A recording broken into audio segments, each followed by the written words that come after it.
Magandang gabi po. Habang papalapit ng Pasko, kabila ng insidente ng krimen gaya ng pagnanakaw, panguhold at panluloko. Nitong Lunes lang mga kapuso na booking ang modus ng isang grupo ng mga nangohold up umano gamit ang mga pampaserong AUV. Patuloy po ang paglutang ng mga nabiktima umano ng grupo na hindi lang pinagnakawan, minolestya pa umano. Ang grupo rin ang hinihinalang nasa likod sa pang-hold up at pagpatay sa isang tauhan ni Justice Secretary Laila de Lima noong Mayo. Nakatutok si Dante Perelio. Bakit umiilang? Ano ginawa mo sa kapatid ko? Ito ang eksena kahapon sa Parañaque PNP. Galit na galit ang mga babaeng ito na nabiktima umano ng UV Express tiradors.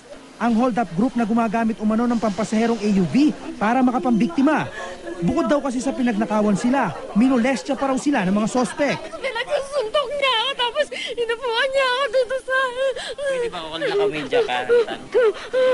Ano muna? Hindi lang robbery hold-up. Ano yan? Sabi niya, hirap o sarap?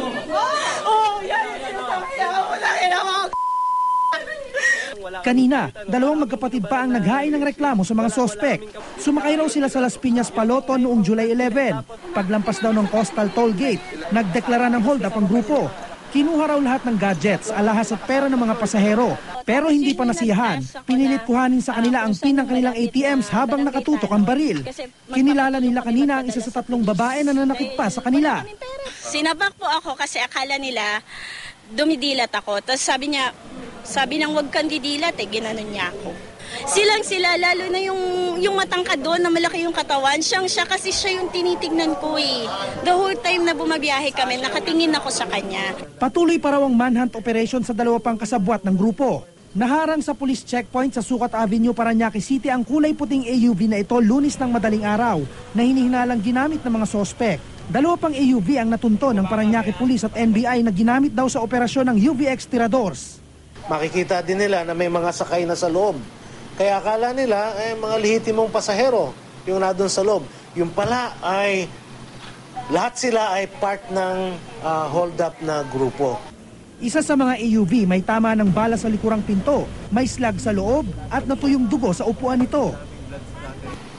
Itong ang grupo na ito, pinahiniram at rerentahan ng foreign nationals na magtutur dito. So, yung pala, ikokolorom nila na kuan.